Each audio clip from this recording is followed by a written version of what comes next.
always admired her, the way the ivy wound around the alabaster skin.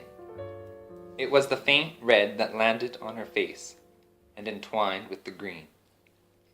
How they treated her with such care, setting her down, holding her.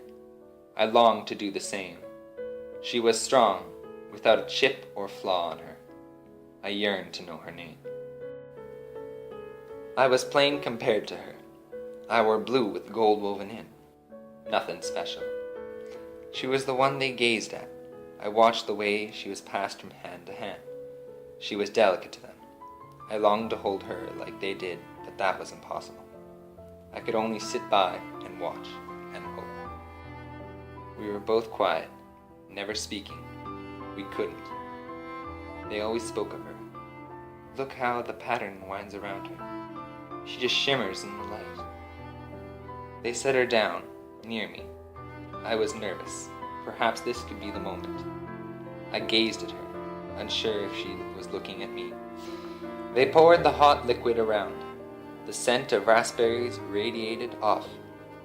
The steam rose, and I decided to go with it. I rose with the steam and formed in a suit, placing a hand behind my back.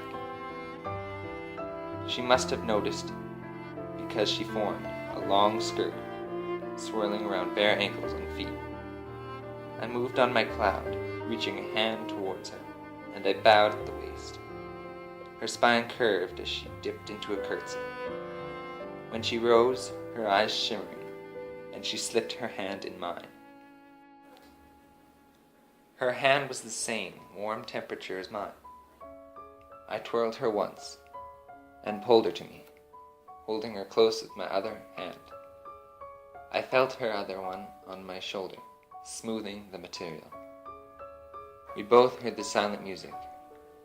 I took a step and began to guide us through the song. I twirled her out and back in, our feet falling into step together. I dipped her low, and our faces became dangerously close.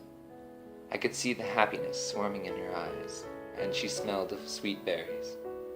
The music paused, our lips but a whisper away. We are ripped apart. Her dress dissolves, and she descended into the cup. Sadness etched across her face. She is only the cup being raised to lips. I'm raised to another's. I stand there, silent, and raised again and again, until all the soul-holding liquid is gone. I was back to watching her from my place inside that cover, amongst the other cups that are only brought out once in a while. I could only admire her, silently.